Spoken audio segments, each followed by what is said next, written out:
Hello, everybody, and welcome. This is the second Jud Dryden Show of the season on Bedford County Sports Live. I'm Bill Anderson, your host, and the head coach is the infamous Jud Dryden's along with us. And today's show is brought to you by SLC Firearms. It's inside Shelbyville Lumber, 917 North Main Street, right here in Shelbyville, 931-684-5731. Guns, ammo, optics, gunsmithing, and gun cleaning, transfers, family-owned and operated. Hit plumbing, take a right, and you're there. Stop in and see Mike Matusik and Chris Cartwright and the gang and check them out. All right, Coach, we got some player interviews we're going to do, but we're going to start with the game Friday night. Right off the bat, had a problem being offsides on a kick and had penalties on two of our first five plays, but the defense had them stopped. We did, and then got caught with a guy trying to come off the field as we got the quarterback off to get the returner on and set them up for a fourth and short that they converted, and then 2-3 plays later they're in the end zone. So that it kind of defensively summed up the game for us on that. The corrections on the offsides on the kickoff, things like that, have been addressed this week in practice again.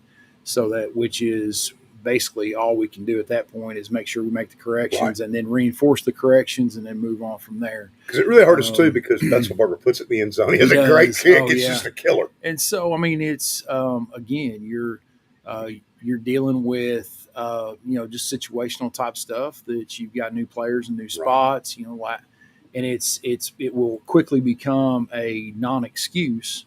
Because after another 2-3 games, when we get into the fifth game of the season, those guys that are making those mistakes are no longer new guys. They're experienced guys, and so we're seeing we did cut the number of total penalty yards in half from the previous week. That's a positive, but there's still too many and still too many mistakes. So we've addressed it all offensively. We played a pretty dang good football game. Came up short when we really needed it in the fourth quarter, but that's part of it. Anytime you score 35 points, you should give yourself a chance to win. We did have ourselves in a position there. Coach, you get down 14-0. Big drive. Bailey starts to run the ball. We start getting some things going on, like 14-7. Yep. They go back up 21-7. Yep. We come down a Bobo to Bobo. Yep. This, to me, was a key point in the game. I can say things that Coach can't say. LeBron gets a pick six. Yep. And to me, and the boss David Thomas and several of us, it appeared Mr. Ransom is not only in the end zone, he's doing a flip when they call for the block in the back. And I'm not saying it didn't happen, but the touchdown had happened. It's 21-21. Yes. And so that's one of those calls. It's as I told somebody today, those officials have a very, very tough job. Oh, they do. And whether it was good or bad is not on me or anybody on my staff. I'm not denying it happened. My question was, was it a legit call? Yeah. Was it the timing? Was it whatever? I mean, it. At this point, it is what it is. That changes the momentum for us, especially when we come back and score bang bang in the second half with some great adjustments. Kenny was telling me on the Saturday show, and I didn't know this, but I knew if you took your helmet off, I understand we don't want to do that throughout the game. Mm-hmm. When somebody pops your helmet off or rips it off, you got to come out no matter what for a play. No, if they see that it got ripped off, you do not have to come out. It's when it comes off and they don't see that it was pulled off, that's when you have to come out. And so a guy's got to come out. So calling a timeout like you did doesn't matter? No, it doesn't matter. It's still we didn't call the timeout to give that. We called the timeout to get everybody settled down and be able to call a play. Did you think about kicking a field goal there? We did. I just wondered if you thought about it. Yeah, we did. That would have been a pretty long field goal, though. It would have, and I just wasn't and that's a 50-50 call one way or the other, and just wasn't comfortable in that moment. Your kicker's got the leg, but can we get the snap, get it down? Does a mistake happen? Do we get a block? And so we're, it's one of those things you take in all the factors and you make a decision and then you live with the result. So, where our offensive line was starting to push bodies around, we felt like we had a chance, and so we took it. Second half, again, you're down 21-14. Yeah. You come out on a 14-0 run, get up 28-21. We're all sitting there thinking, here we go. Yeah. Well, what a run, and we'll get to it here in a minute. What a run by Stephen Bobo. Yeah. It was just set up really well. He took off, and he outran every angle. He's explosive, and he showed why he has to be on the field offensively. And number 2 and number 8, who for Marshall County are no slouches. Mm-hmm. These are ball players. They had the angle on him. They did. Still And didn't he matter. outran him, They yeah. couldn't catch him. And so that goes back to how hard Stevens worked. I mean, Stevens got some natural ability for sure, but he has worked his tail off to become better at what he does, and it shows up. And we're going to play a clip here in a second, but let's just talk a minute about Mr. Bailey. 22 rushes, 249 yards, Yeah. and 3 touchdowns. What an effort. Half the touches from the previous week, Yes. which was a goal. And they were keying on him. And they were keying on him with 8-man boxes and stuff. Yeah. And as the game went on, like you said, I thought our offensive line then We started to get started a push. Yep. And it was just one of those things where, again, we're inexperienced up front. I mean, even though we have 3 seniors now with Palmer Edwards playing on the offensive line, he still did not play offensive line last year. He was Right. a tight end. So he's still trying to figure things out as well. And so as we're progressing through the game, they start to figure things out. I mean, that offensive line is intelligent. I mean, they are a smart group of young men. And as they diagnosed stuff and as they got coached up and everything, you could start to see us starting to move bodies where we hadn't been in the first quarter and through part of the second Right. quarter. All right. Our offensive player of the game is Stephen Bobo, and he ran for 122 yards, and he had a rushing touchdown, and he had a passing touchdown. Here's Stephen. Dryden Show's getting to talk to some of these kids. And as always, it's brought to you by Shelbyville Lumber, Bedford County Sports Live. And our offensive player of the game is Stephen Bobo. Do I know your parents? Very much. You know him very well. Would that be Todd and Cynthia Bobo, maybe? Yes, sir. Hey, what you got wrapped around here? What we got here? Show it off for us. It's like a bell. It's like, be the alpha. We need to be the best. Outstanding. Well, Stephen, tough game on Friday night, but let's talk about one thing you did. That 77-yard touchdown run you made, those two boys, 2 and 8, both had the angle on you. What did you do, hit another gear? I did. I hit another gear. Did you know you had that gear? Yes. Yeah, I've seen it before too. One other thing I'm going to ask you about, your second touchdown pass to your brother, how special is it to be able to play with your brother, William? That's got to be special.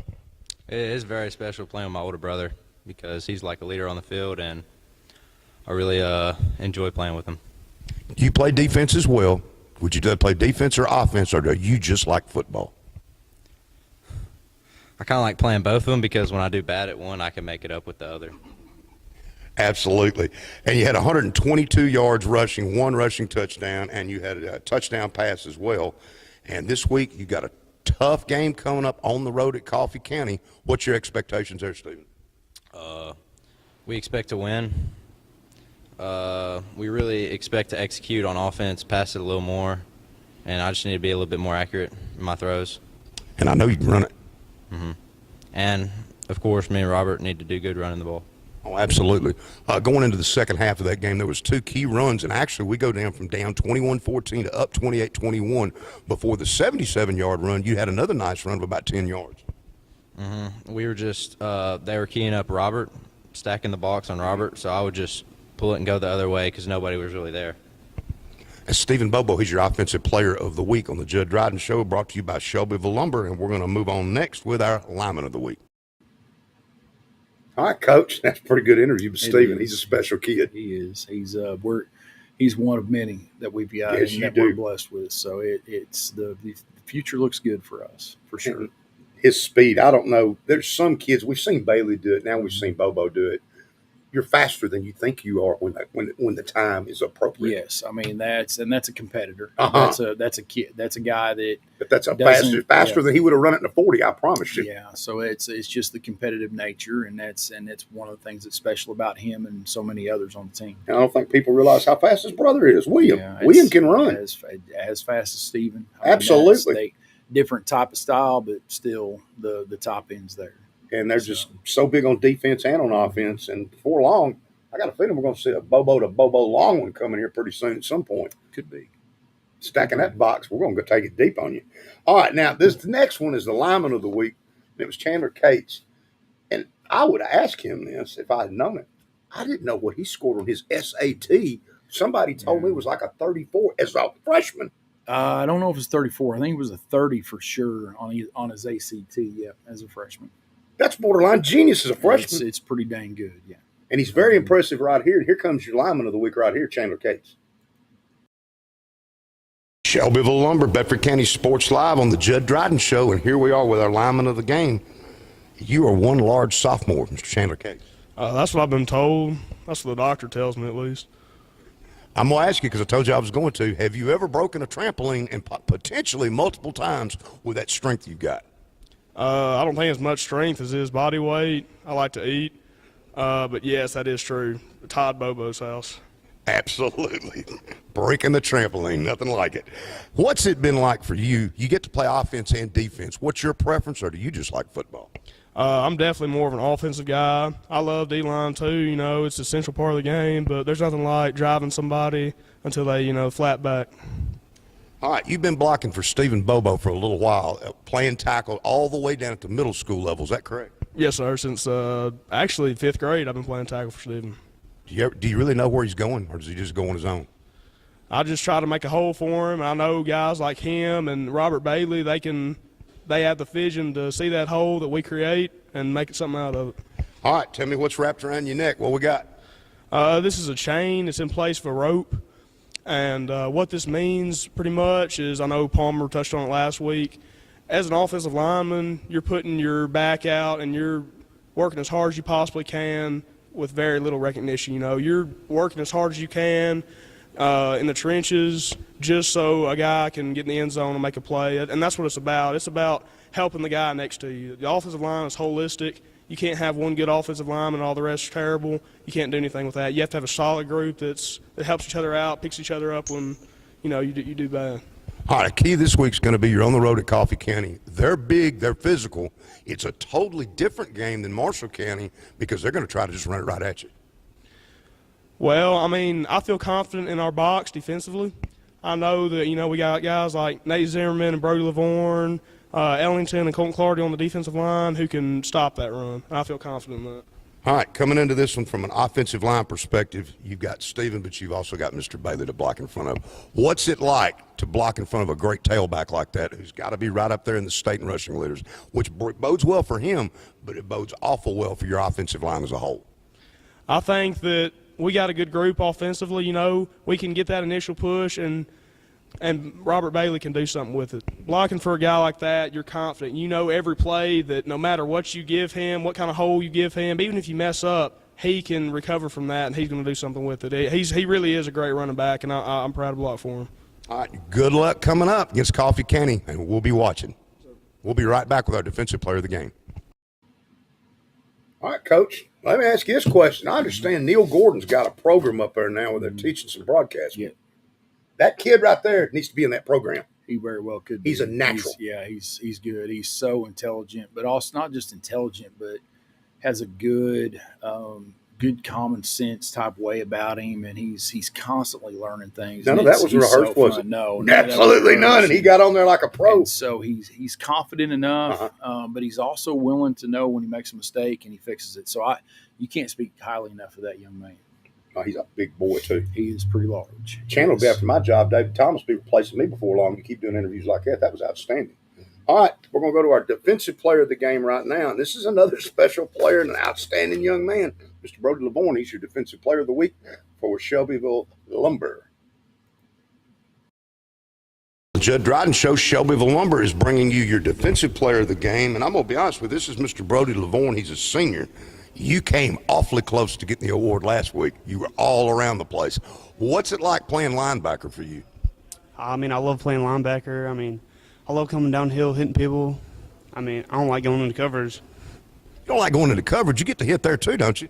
A little bit. When they're coming in crossers, that's the only fun part about it, though. All right, what you got in your hand? We got a hammer because on defense we need to be the hammer, not the nail. We're not going to be hitting. We're going to give the hit. Well, you got a big game coming up this week, and there's going to be lots of tackling because there'll be more running maybe than passing this time, and you're going to have to wrap up and tackle well, aren't you? Yes, sir, we are. We're going to have to come way more downhill, execute, squeezing outside linebackers, and D-line winning their gaps. But I think we can definitely win. How many tackles did you have last week? Do you know? I'm not sure. You had 9. Do you know how many you had the week before? No, sir. I don't either, but it was a bunch. It was a whole lot of tackles. You also play a little bit on offense, play a little tight end too as well, don't you? Yes, sir. I haven't played there since freshman year, I think. So it's been a little minute, but we're going to come back. All right, from defensive perspective, Shelbyville, we like putting pressure on people. Tell us about your defensive coordinator and what it's like for having him coach you. I love having Coach Trey as a defensive coordinator. He's very smart and he just executes everything very well. Your defensive player of the game is number 5, senior Brody Lavorne, and this is the Jud Dryden Show, and we'll be right back in just a moment. Coach, another fine young man. He is. I'll tell you, one of the things about that people might not pick up on that is a lot of kids nowadays, they know what their stats are as soon as you ask them. Uh-huh. He doesn't care. No. He just gets out, plays football, and goes and makes plays, and he's happy when he makes them, and he's happy when somebody else makes them. He's a great leader on that defense. He does a great job getting us in the right spot and making the right calls out there. And again, he's just another one you can't speak highly enough of because he plays hard, he plays with passion, but he plays with an unselfishness, and that's huge for him. And he likes to hit. And he loves contact. He loves contact. You got to love that as well. All right, let's hear a word from our sponsor real quick, as always. It is SLC Firearms inside Shelbyville Lumber, 917 North Main Street, right here in Shelbyville, 931-684-5731. Twitter up that website, slcfirearmsllc.com, and pick you up some of this. Hornady, critical defense ammo for the handgun, are one of my personal preferences for the 17. And you just cannot beat Hornady ammo. And about the only place I know you can consistently get it around here is at Shelbyville Lumber at SLC Firearms inside Shelbyville Lumber. And it's 931-684-5731. Coach, put the game behind us. We got beat 47-35. That's over. It's flushed. It's done. Now we're going on the road. We are. 6A school, Coffee County. They're big. They're physical. Yep. And it's going to be a totally different style of football Yep. than what we had with Marshall County. We're not going to have spread and throw it. Well, they're going to throw it a little bit maybe. I think they threw 3 passes against Tullahoma. Yeah, but we heard today that possibly the quarterback that got hurt last year is back, so we don't know for He sure. was playing safety last week, I believe. Right, so we'll have to wait and see what that looks like. If he's back, then they'll be more than willing to throw the ball around a little bit more because he's pretty good. But as far as film goes, they'll have one of the top defensive fronts that we'll see all year. It's one of the reasons why we want to keep them on the schedule is they give us another way to get better. I was talking to another head coach in the state who his only real test until October is Oakland. I mean, they're boat racing everybody outside of Oakland until they get to the middle of October. That's not a good way to be prepared for your region play and playoffs. I'd much rather have the games that are 50-50 toss-ups, based on how well you play, that get you ready for your region play and your playoffs. And it doesn't matter whether it's a Siegel, Marshall County, Coffee County. We got to have those games that get us ready. And so this will be another one, not looking ahead at Columbia Central, but the way that Coffee County prepares us for Columbia Central is huge. Some of the same things, philosophically, they'll look a little bit different, but philosophically, they're a lot the same. So we needed this game to be able to, whereas Marshall County gave us some matchup problems, matchup issues as far as making sure we're in the right calls on defense. Coffee County is going to do the same thing to us, as far as our offense goes. So they're both, games that get us ready, and that's why you schedule those things. Coffee County probably has the biggest defensive front you're going to see this year. Probably. And they come off the ball and they get after you. I mean, we're going to have to play every single snap up front. And that's why you schedule those games. That's why you don't look to go, in our case, 4-0 in non-region play. And because we may not be, if we did that, we may not be ready for a Tullahoma or a Columbia Central or a Lincoln County or whoever else might show up with similar guys. We've got to be able to compete, and this puts us in a position to be able to compete. And also, if you're big on the D-line, we know they're big on the O-line as well. They like to run the ball. They're going to try long drives, keep our offense on the field, and grind the clock. Yep. That's what they're going to try. Yeah, so we got to be ahead of the chains on defense. We've got to be able to get them in third and longs, and then get them off the field without letting them convert. So those will be big things for us. Now, the speed would be the advantage for Shelbyville. There's a lot of weeks, but I really think this week it's an advantage to us. Yes, it is. If we can get in space, we're going to be okay. The issue is whether or not we can get in space. And So I'll just not go back to the Marshall County game, but I thought their offensive coordinator really called a nice he game. did. He had Really a lot. called a He's great very game. multiple. It's a pro style offense, so it's based on multiplicity. But they do a great job, and I mean, And I bet they don't lose another game the rest of the regular season. Pearl Cone will be a tough test. It's I in their forgot region. they got Pearl. But if they stay healthy, this could be the year that they really give Pearl Cone a run. So we'll see. They're a good football team. I mean, they could very easily go 9-1, if not Right. 10-0, which only says well of us that we played them to outside of we're tied with 4 minutes left in the fourth Coach, quarter. it's 41-35, and I think every one of us So, thought we're fixing to go down and yeah. win this game 42-41. I had it Yep. convinced we were. Yep. Didn't happen that way. Right, and we But it was right there It for us was, to it was do it. ours to win, and we Yes. didn't win it. And it goes back to, just like I told the boys, it goes back to a very old Bud Wilkerson quote when he was at Oklahoma, winning so many football games back in the 40s and 50s. More games are lost than they're won, and that's one that we lost. So that gives us a place to come back to. That gives us the hope that we fix those things and we're a much better football program. And I'd much rather it happen in game 2 than somewhere in the middle of region play. And I don't know if it's an advantage or not, but if I was playing Coffee County, I would rather play them after the Coffee Bowl and after a big win over Tullahoma, Sure. because that's the big game. It was Tullahoma, Coffee Yeah. County over I there. hear you. Yep. First time they've had that thing for a minute. So we got to go there. We got to play football. And I'm glad that rivalry's back, and I hope we can continue to keep Marshall County on the schedule for the same reason. I'll be honest. I love our non-region schedule. Yeah. I think it sets us up well in a lot of different ways. It's different styles of offenses and defenses. It's different styles of players. It's all that. I mean, Siegel had athletes. Uh-huh. Marshall County has athletes. Coffee County has enough athletes, but they'll hang their hat on their O-line, D-line, so it gives us a different look. So those things all matter in the scope of the season. So we just need to play well. We need to come out healthy and be ready for Columbia Central next week. And one thing we're going to have to really watch is the penalty game, Yes, because like I said, those things they're consistently addressed. And if a young man finds himself no longer playing in a spot that he won't accept the fix, then that's what happens. And so it's all options are on the table when it comes to that. It's just simply it's a learning process for these young men. It doesn't matter how long they've been playing. And so sometimes that learning process is very simply, we can't trust you anymore. So those things do happen, and then we just move on and continue to work with that young man. We just don't write them off. We continue to work with them, and with the expectation that at some point they'll step in and help us again. hey, make the drive up, Coffee County. It's an easy drive for the fans. Very easy. I expect to see a lot of blue and gold over there. Amen. We do travel well. We do travel I think pretty we well. will travel pretty well over I there to agree. Coffee County. I agree. And it's going to be a big one. It starts at 7 o'clock, as always.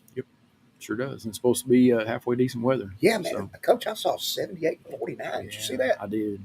So, That's football weather. Not good for our Bermuda grass at Do home. you have to pre-buy your tickets like in the past? Yeah, in the past. Do you know the answer to that? I think will you do. check on that. I'm not sure. I would In not the surprise past, that's me. a great point by Yeah, David would Thomas. would not be surprised if it's a Go fan type situation. think it but we'll is. find out. They've not contacted me or Coach Fritz as far as that goes yet, but that's something we'll check on. Because when my daughter was cheerleading, I remember one time I refused to go over there and watch my daughter cheer because I wasn't going to do the Go fan thing, and I would not do it. So I know in the past they did it, and David and I have alluded to this too on the regular show. There's no telling how much money it costs Rutherford County in revenue that you're losing for one, people not going, giving it to the credit card company or Ticketmaster. Yeah. And when you add that up, I would think it's a whole lot of money going for nothing. Yeah. And old people like David Thomas and Bill Anderson, we won't pay cash when we get the game. Yeah. Well, I was told, I've not seen it myself, but I was told that there is, if they are a member, TSSAA member school, they have to offer a cash option at the gate. That's what I was told. That's something worth double But checking. nobody in Rutherford County does it, do they? Well, nobody's called them out on it if that's the case. So That might be a show for David Thomas coming down the line. Maybe a little Saturday morning to look into right here. I will verify that tomorrow and get back We to you might guys have to with address it. that a So, little bit then. yeah. Call a hand or two on that one. Hey, your show today was brought to you. Thank you, Mike Matusik, Carissa Matusik, and the gang down at Shovel Lumber, Hornady Ambo, Shovel Lumber, and SLC Firearms. The lumber store is bringing us the player things, but the It's been SLC Firearms the last 2 years that have supported us. And Mike always appreciates this. Twitter up that website, slcfirearmsllc.com. Check it out. They got a nice website. And if they got something and they don't have it, I'll tell you, Chris Cartwright will get on the phone. You'll have it pretty quick. Coach, good show. I'm looking forward to Friday night. Me too. Me too. You have if it's on the TV thing, what's that called, David? That I don't know. I didn't know if Cobb County's games were or I don't not. know if any. I don't Marshall know if County's were, yeah, but I didn't know if they were or I'm not. not sure. Big ball game though, different look. I'm anxious to see how we come out and I respond agree. because it's going to be physical. It is going both to be a ways. physical football game. Because we can play physical too. Yes, we can. All right, for Coach Dryden, I'm Bill Anderson. We're going to see you guys next Tuesday